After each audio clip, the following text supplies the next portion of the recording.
नमस्कार विद्यार्थी मित्रों, शुभ मध्याह्न। टेक्स्ट बुक में गद्य ने पद्य ये आपणे पूरा थया बराबर। तमारी टेक्स्ट बुक 3 के 4 भाग में डिवाइड थयेली छे। पहलू पद्य, बीजा नंबर में गद्य, तीजा नंबर में आवशे साहित्य बराबर, चौथा नंबर में आवशे न्याय और 5मा नंबर में आवशे व्याकरण एटले छंद अने अलंकार। तो एमां पद्य ने गद्य ये बे वस्तु आपणे पूरी थई बराबर। बे वस्तु पूरी थई। हवे आवे छे साहित्य। एमांथी ने आ वर्षे जे निकળી ગયા છે 3 चेप्टर, एक गृह्य सूत्र जे पेज नंबर 102 पर है तमारा टेक्स्ट बुक में ए निकળી गયું છે बराबर। गृह्य सूत्र अने पछी महाकवि माघ अने महाकवि बाणभट्ट ये बे वस्तु ये बे कवि निकળી ગયા છે એટલે 3 ए चेप्टर निकળી ગયા છે। એટલે જે निकળી ગયા છે એ સિવાયના આપણે બધા છે એ આપણે કરીએ એટલે સંસ્કૃત સાહિત્યનો ઇતિહાસ પણ પૂરો થઈ જાય। એક પછી એક ચેપ્ટર આપણે કરીએ એટલે 3 निकળી ગયા છે અને કેટલા કરવાના છે? એક રામાયણ, પછી મહાભારત છે, પછી કાલિદાસ 3, રઘુવંશ 4, પછી આવશે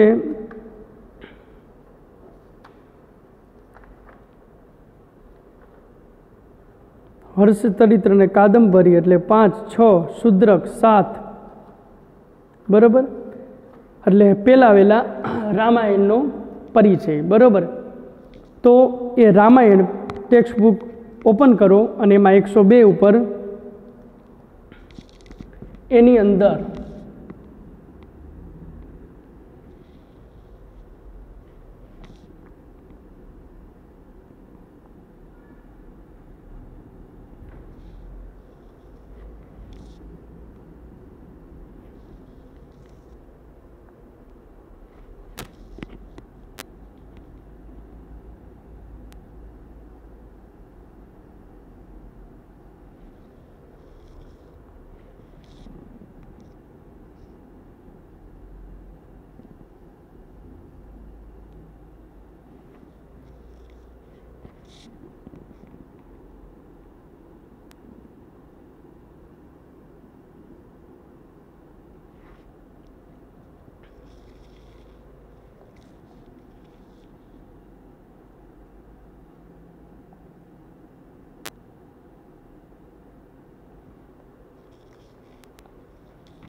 बराबर।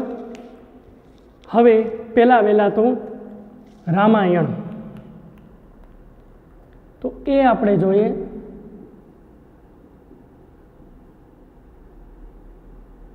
रामायणम रामस्य अयनम इति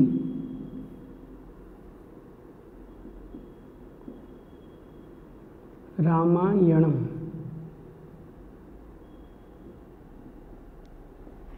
रामस्य अयनम इति रामायणम, जेमा रामनु अयनम एटले के जीवन चरित्र, जेमा रामनु संपूर्ण जीवन चरित्र छे इति रामायण। एवा ग्रंथ ने रामायण कहेवाय। अयनम एटले जीवन चरित्र, रामस्य एटले रामनु बराबर। जेना रचयिता महर्षि वाल्मीकि छे। ए रामायणनी अंदर 7 कांड छे अने एवुं कहेवाय छे के 24,000 श्लोक है। लियो रामस्य अयनम इति रामायणम। अभी चौखट करवानी। ટેક્સ્ટબુકમાં છે જ, પણ અમુક ટેક્સ્ટબુકમાં ન હોય એ તમે નોંધી લેજો સાથોસાથ, બરાબર. બાકી ટેક્સ્ટબુકમાં છે તો પાકું કરવાનું જ છે, પણ અમુક ન હોય અથવા તો જે કાંઈ હું બોલતો હોય એમાં તમને નવીન લાગે એ નોંધી લેજો, અથવા તો જે કાંઈ બોર્ડ ઉપર લખું અને ટેક્સ્ટબુકમાં ન હોય ને કાંઈક નવીન લાગે તો એ લખી લેવાનું, એટલે તમને નવું જાણવા મળે. રામસ્ય અયનમિતે રામાયણમ, જેમાં રામનું અયનમ એટલે સંપૂર્ણ જીવનચરિત્ર આલેખાયેલું છે એવા ગ્રંથને રામાયણ કહેવાય, જેના રચયિતા મહર્ષિ વાલ્મીકી છે, જેમાં 7 કાંડ અને 24,000 શ્લોક છે. 7 કાંડ, બાલકાંડ પહેલો કાંડ, પછી આવે અયોધ્યાકાંડ, પછી ત્રીજો આવે અરણ્યકાંડ, પછી ચોથો આવે કિષ્કિંધાકાંડ, પછી પાંચમો આવે સુંદરકાંડ, છઠ્ઠો આવે લંકાકાંડ એટલે કે યુદ્ધકાંડ, અને સાતમો આવે ઉત્તરકાંડ. આ 7 કાંડ અને 24,000 શ્લોકમાં ડિવાઈડ થયેલું છે. હવે મહર્ષિ વાલ્મીકી દ્વારા રચિત રામાયણ, બરાબર. શા માટે વાલ્મીકીને રામાયણ રચવી પડી? તમસા નદીને કિનારે એ મહર્ષિ વાલ્મીકીનો આશ્રમ હતો અને પોતાના શિષ્ય ભરદ્વાજ ઋષિ સાથે સ્નાન કરવા માટે ગયા, અને સ્નાન કરવા માટે ગયા અને યુગલ હંસ અને હંસલીનું જોડકું જોયું, અને એ હંસ અને હંસલી એ જે યુગલ એ બંને એકબીજાના પ્રેમમાં આસક્ત હતા અને વિહાર કરતા હતા. વાલ્મીકીની નજર પડી અને એને પ્રસન્નતા થઈ. એવામાં કાળથી પ્રેરાઈ અને એક પારધી આવ્યો, કાન સુધી દોરી ખેંચી અને બાણ માર્યું, ને એમાં જે નર હંસ હતો એને વીંધી નાખ્યું અને તરફડિયા મારીને જમીન પર પડ્યો અને લોહી નીકળવા માંડ્યું. અને માદા એટલે હંસલી છે એના આંખમાં આંસુ આવી ગયા અને રુદન કરવા લાગી. હંસલીના આંસુ છે એ વાલ્મીકીના હૃદયને હચમચાવી નાખ્યા અને દુઃખ ઉત્પન્ન થયું વાલ્મીકીને. મોઢામાંથી જે શબ્દો એ સરી પડ્યા એ પહેલાં વહેલા અનુષ્ઠુપ છંદની શરૂઆત થઈ. કયા શબ્દ હતા? મા નિષાદ, પ્રતિષ્ઠાન, તપ, બરાબર. એટલે પહેલા વહેલા મા નિષાદ પ્રતિષ્ઠામ તુવામગત.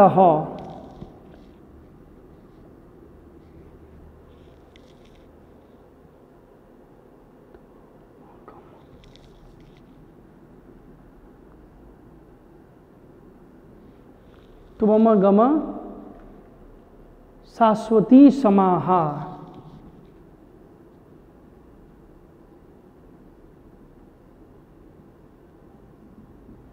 शाश्वती समाहा. यत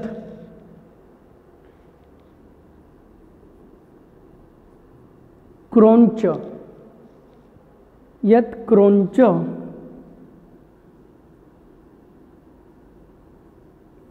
यत क्रोंच मिथुना, यत क्रोंच मिथुनादेकम.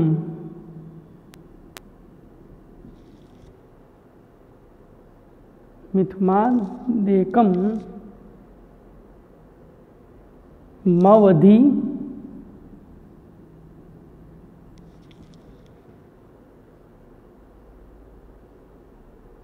काम मोहितम.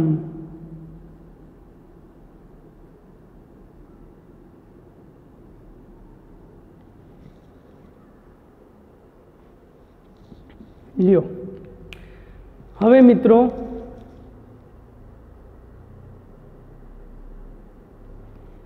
માં નિસાર પ્રતિષ્ઠામ ત્વમ ગમઃ શાશ્વતી સમાહ યત ક્રોંચન મિથુનાદેકમ અવધિ કામ મોહિતમ.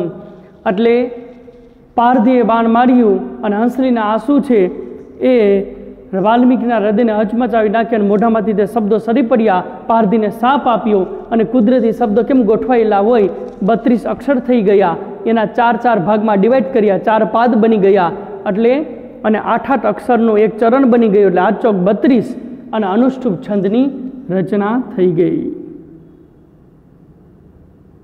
અહીંયા અનુષ્ઠુપ છંદની રચના થઈ ગઈ.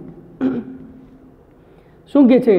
મા નિસાર પ્રતિષ્ઠાત, હે પારધી, પ્રતિષ્ઠામ ત્વમગત, શાશ્વતી, ત્વમ એટલે કે તને, એ શાશ્વતી સમાહ, સેંકડો વર્ષો સુધી પ્રતિષ્ઠા એટલે કે શાંતિ નહીં મળે. કારણ કે યત ક્રોંચમ, તે ક્રોંચ એવા મિથુન એટલે જોડકામાંથી એ નર એવા હંસને એ અવધિ કામ મોહિત, જે કામ મોહિત, કામમાં બંને એકબીજા આસક્ત હતા એવા એ ક્રોંચ એ મિથુનમાંથીને નર એટલે કે હંસને તે માર્યું અને તને સેંકડો વર્ષો સુધી શાંતિ નહીં મળે.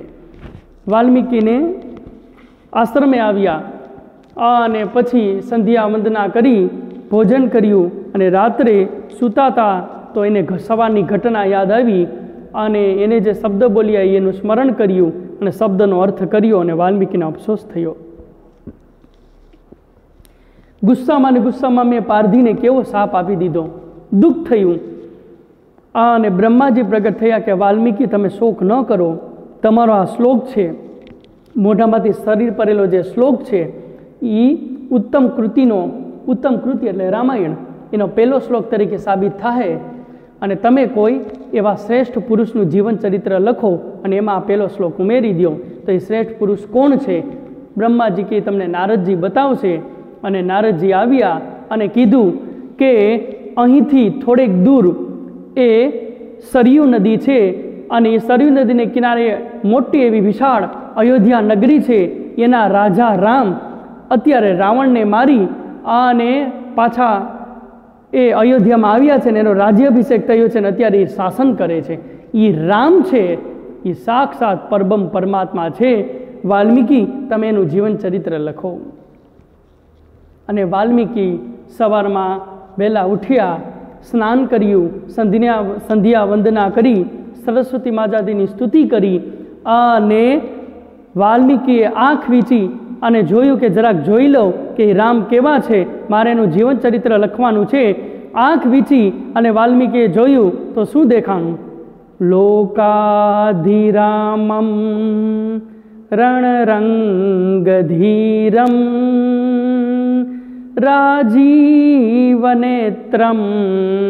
રઘુવંશનાથમ કારુણ્યરૂપમ કરુણાકરંતમ શ્રીરામચંદ્રમ શરણમ પ્રપદ્યે. શ્રીરામચંદ્રમ શરણમ પ્રપદ્યે કેવા હતા? લોકાધિરામમ, લોકોના અધિપતિ હતા, રાજા તરીકે હતા, એવા રૂપમાં જોયા. સિંહાસન ઉપર બેઠા હતા. રણરંગ ધીરમ, યુદ્ધના મેદાનમાં ધીર અને ગંભીર જોયા. રાજીવ નેત્રમ, વિશાળ એના, રાજીવ એટલે વિશાળ એના નેત્ર છે. રઘુવંશનાથમ, રઘુવંશના નાયક છે.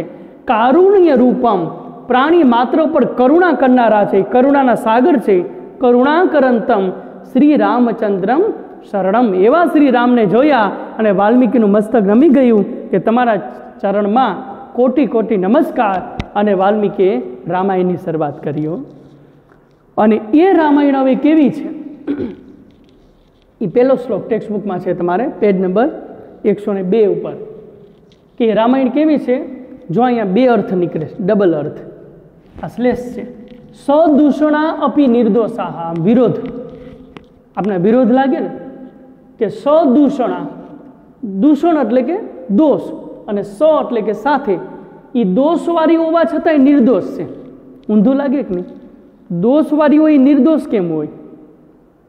આ સ્ટોરીની વાત કરીશ કે રામાયણની સ્ટોરી કેવી છે કે સદૂષણા, દૂષણ એટલે કે દોષથી ભરેલી અને સ એટલે કે સાથે. દોષવાળી હોવા છતાંય નિર્દોષાહ, એ નિર્દોષ છે. દોષવાળી હોય એ નિર્દોષ કેમ હોય? નિર્દોષ હોય એ દોષવાળી કેમ હોય? વળી પાછું આ બે વિરોધનું જોડકું છે. હવે આ જોડકું છે. સ ખરા આપી, ખર એટલે કે કઠોળ અને સ એટલે કે સાથે. એ કઠોળવાળી હોવા છતાંય શું કોમલ, એ શું કોમલ છે? કઠોળ હોય એ કોમળ કેમ હોય અને કોમળ હોય એ કઠોળ કેમ હોય? દોષવાળી હોય એ નિર્દોષ કેમ હોય અને નિર્દોષ હોય એ દોષવાળી કેમ હોય? ખર એટલે કે કઠોળ, કઠોળ હોય એ કોમલ કેમ હોય, કોમલ હોય એ કઠોર કેમ હોય? સમજાય છે? પણ અહીંયા બીજો મિનિંગ લેવાનો છે કે સદૂષણા, ખર અને દૂષણ નામના બે રાક્ષસ હતા ને, રામજીએ વનવાસ દરમિયાન એ અરણ્યકાંડમાં એ અરણ્યકાંડમાં એ પંપા સરોવર અરણ્યકાંડમાં એ રામજીએ પંચવટી વિસ્તારમાં ઝૂંપડી બાંધીને રહેવા માંડ્યા રામજી, અને પંચવટી વિસ્તારમાં સુપર્ણખા આવી અને રામજીનું સ્વરૂપ જોઈને આકર્ષિત થઈ ગઈ અને સીતાને એ મારવા દોડી. લક્ષ્મણ એના નાક કાન કાપ્યા અને સુપર્ણખા પહેલાં વહેલા રાવણ પાસે ન ગઈ. એ જંગલમાં જેના ભાઈ રહેતા હતા ખર અને દૂષણ આ નામ છે રાક્ષસના. ખર અને દૂષણ એ સુપર્ણખાના બે ભાઈના નામ છે. એટલે હવે જુઓ, સદૂષણા આપી દૂષણ નામના રાક્ષસવાળી, કારણ કે દૂષણ નામના રાક્ષસની કથા આમાં આવે છે. એટલે દૂષણ નામના રાક્ષસથી ભરેલી હોવા છતાંય કથા તો કેવી છે? નિર્દોષાહા. નકર ઓમ ગુજરાતી કરો તો વિરોધાભાસ લાગે કે જે દોષવાળી છે એ નિર્દોષ કેમ હોય, કઠોળ છે એ કોમળ કેમ હોય? પણ એમ નહીં કે સદૂષણા દૂષણ નામના રાક્ષસની કથા આમાં આવે છે, છતાંય રામાયણ તો કેવી છે? નિર્દોષાહા, એ નિર્દોષ છે. સ ખરા આપી ખર નામના રાક્ષસની કથા આમાં આવે છે, પણ રામાયણ કેવી છે? સુકોમળ. એ કોમળ છે, રામજીનું ચરિત્ર છે તો એની કથા પણ કેવી હોય? રામજીની જેમ નિર્દોષ અને કોમળ જ હોય. એટલે આ રામાયણના ગુણ બતાવ્યા છે કે એ રામાયણની કથા કેવી છે? નિર્દોષ અને સુકોમળ. અને આ ખર અને દૂષણ નામના બે રાક્ષસો હતા. એટલે એક અર્થ લઈએ કે દૂષણવાળી હોવા છતાંય નિર્દોષ છે અને દૂષણ નામનો રાક્ષસ, અને ખર નામના રાક્ષસથી ભરેલી હોવા છતાંય કથા કેવી છે? સુકોમળ છે. અને ઓમ અર્થ લ્યો તો વિરોધાભાસ થાય કે દૂષણવાળી હોવા છતાંય નિર્દોષ છે, કઠોળ હોવા છતાંય સુકોમળ છે. નમસ્તસ્મૈ, એને નમસ્કાર કરું છું. કૃતા એટલે કે એના કર્તાને અમે નમસ્કાર કરીએ છીએ કે જેના દ્વારા, એન એટલે જેના દ્વારા, એના કર્તાને અમે નમસ્કાર કરીએ છીએ કે જેના દ્વારા રમ્યા રામાયણી કથા, જેના દ્વારા આ રમણીય એવી રામાયણ કથાનું એને નિર્માણ કરેલી છે. રમણીય એવી રામાયણ કથા જેને નિર્માણ કરેલી છે એવા કર્તા એવા વાલ્મીકીને સતકોટી નમસ્કાર. તો ત્યાંથી ને રામાયણ શરૂઆત થાય છે. સૂર્યવંશમાં ભગવાન રામજી છે જૈનમાં મિત્રો, બ્રહ્માજીએ સૃષ્ટિની ઉત્પત્તિ કરી એટલે પહેલા 10 પુત્રોને ઉત્પન્ન કર્યા. મનના માધ્યમથી જે સંતાનોની ઉત્પત્તિ કરવામાં આવે એને માનસ પુત્ર કહેવાય. અને બ્રહ્માજીએ 10 માનસ પુત્ર 10 ઋષિને ઉત્પન્ન કર્યા. એમાં મરીચી નામના ઋષિ હતા. એ કરદમની દીકરી કલા સાથે એના લગ્ન થયા. મરીચીને કલાથી જે દીકરો ઉત્પન્ન થયો એનું નામ થયું કશ્યપ. એ કશ્યપને 13 પત્ની હતી. દક્ષની 60 દીકરી હતી, એમાંથી 13 દીકરી સાથે કશ્યપે લગ્ન કર્યા. અને એમાંથી જે મોટી પત્ની હતી જેનું નામ હતું અદિતિ, એ કશ્યપને અદિતિને 12 દીકરાઓ થયા.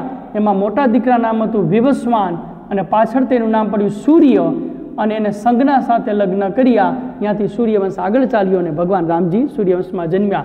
સૂર્ય અને સંજ્ઞાથીને જે દીકરો ઉત્પન્ન થયો એનું નામ વૈવસ્વત મનુ. એને શ્રદ્ધા સાથે લગ્ન કર્યા અને કોઈ સંતાન નહોતું ને સંતાન પ્રાપ્તિ માટે યજ્ઞ કર્યો અને યજ્ઞમાંથીને 10 દીકરાઓ ઉત્પન્ન થયા. એમાં મોટા દીકરા નામ ઈશ્વાકુ. ઈશ્વાકુમાં વંશમાં ભગવાન રામજી જન્મ્યા એટલે ઈશ્વાકુ વંશીય કહેવાના.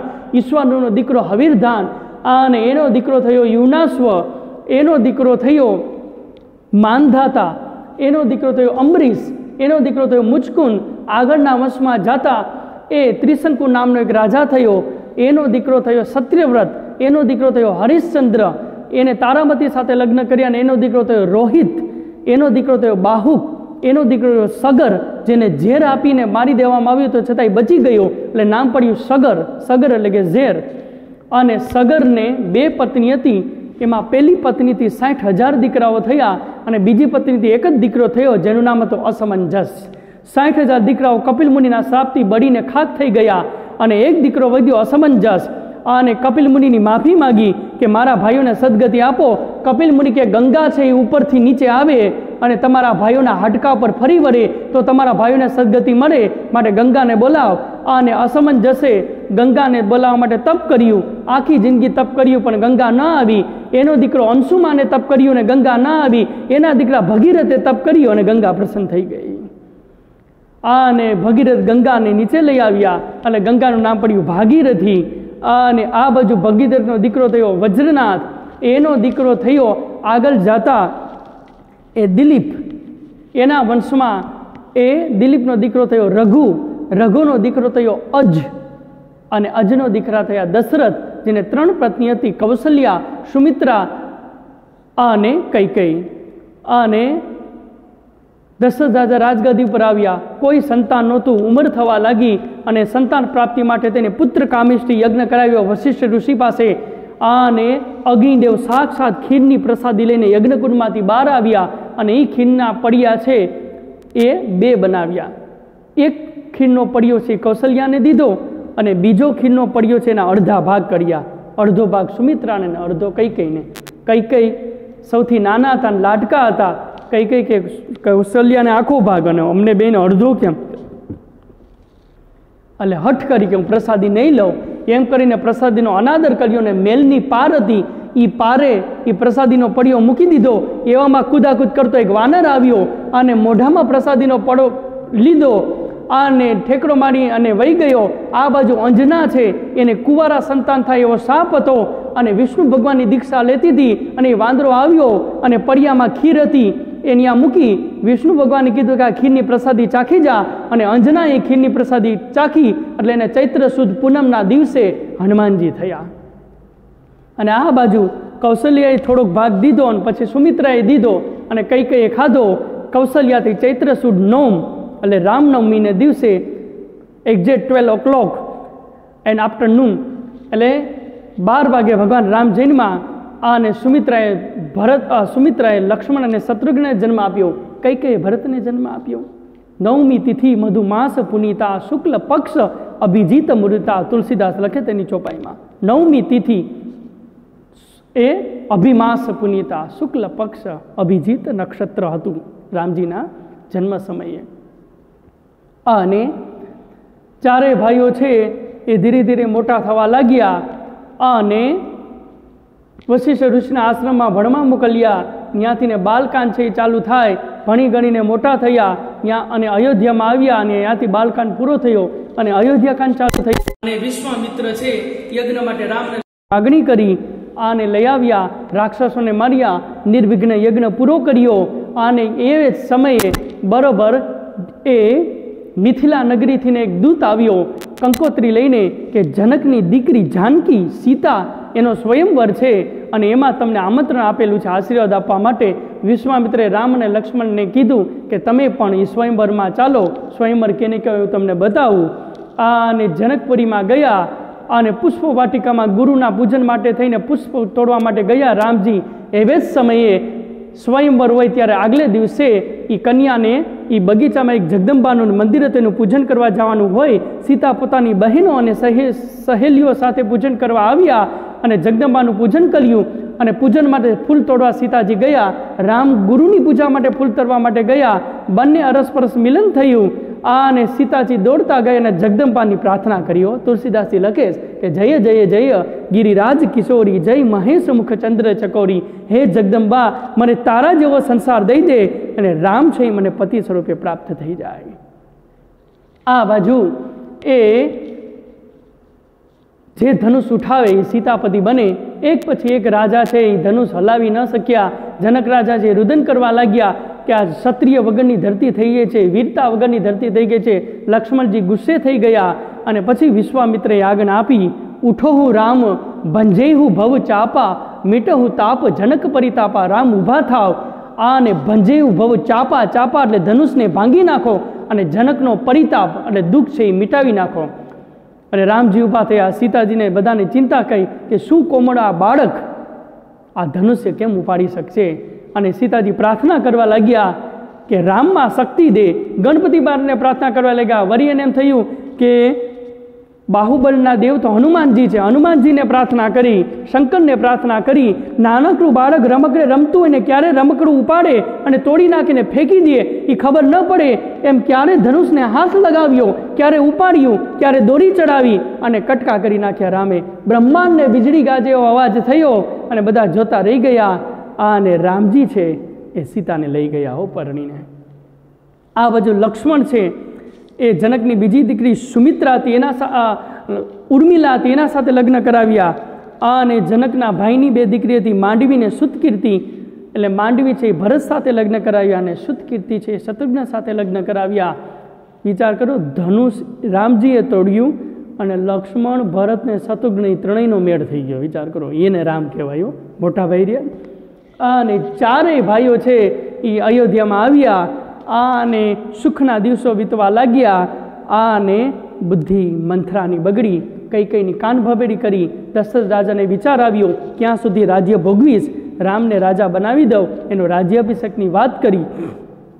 ખબર પડવા લાગી, કૈકેયીને ખબર પડી અને પાગલ જેવી બની ગઈ કે મારો રામ રાજા બનશે, કારણ કે રામ ઉપર વધારે પ્રેમ હતો. સગા દીકરા ભરતને જે પ્રેમ કરતી કૈકેયી એના કરતાં રામ ઉપર વધારે એ પ્રેમ હતો.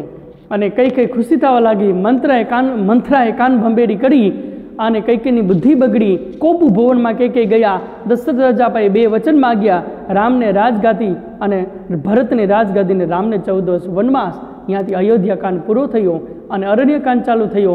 અરણ્યકાંડમાં રામજી મુનિવેશ ધારણ કરી લક્ષ્મણ સીતા સાથે વનવાસ ગયા અને જુદા જુદા ઋષિઓને મળ્યા. પંપા સરોવરના કિનારે સબરી અને પંચવટીમાં મુકામ કર્યો. પછી સબરીને ત્યાં ગયા અને એવામાં રાવણજી સીતાનું અપહરણ કરી ગયો અને સબરીના પંપા સરોવરમાં ગયા અને સુગ્રીવનું સરનામું મેળવ્યું અને ત્યાંથી કિષ્કિંધાકાંડ શરૂ થાય. સુગ્રીવના ભાઈ વાલીને માર્યો, સુગ્રીવને રાજ્ય પાછું દેવડાવ્યું અને સેતુ બંધન અને હનુમાનજીને દૂત તરીકે મોકલ્યા. સુંદરકાંડ શરૂ થયો. લંકા બાળી સંદેશો લઈને હનુમાનજી પાછા આવ્યા અને સેતુ બાંધ્યો અને લંકા ભૂગ્યા. ત્યાંથી લંકાકાંડ ચાલુ થયો. એક પછી એક રાક્ષસોને માર્યા, સીતાને પાછા લઈ આવ્યા, અગ્નિ પરીક્ષા કરીને પુનઃ અયોધ્યા ગયા. એટલે ઉત્તરકાંડ ચાલુ થયો. રામ અને સીતા રાજા રાણી બન્યા અને એ રામ જેને પ્રજા માટે આટલું બધું કર્યું, એ પ્રજાએ રામ માટે શું ભેટ આપી? પ્રાણથી પણ પ્રિય એવી પત્ની સીતાથીનો ત્યાગ કરાવ્યો. વિચાર કરો, સીતા પર શંકા કરી અને અપવાદ, લોક અપવાદ ઊભો થયો અને રામે સીતાનો ત્યાગ કરવો પડ્યો. જન જન કે જન્મો જન્મ કે સાથી એક પલ में बिछड़ जाते हैं, विधिना तेरे लेख किसी को समझ ना आते हैं. આ વિધિના લેખ છે. જન્મ જન્મ કે સાથી એક પલ में बिछड़ जाते हैं. ન જાણ્યું જાનકી નાથે કે કાલે સવારે શું થવાનું છે. The great love story in ઉત્તર રામચરિત્ર એન્ડ રિટન બાય ભવભૂતિ.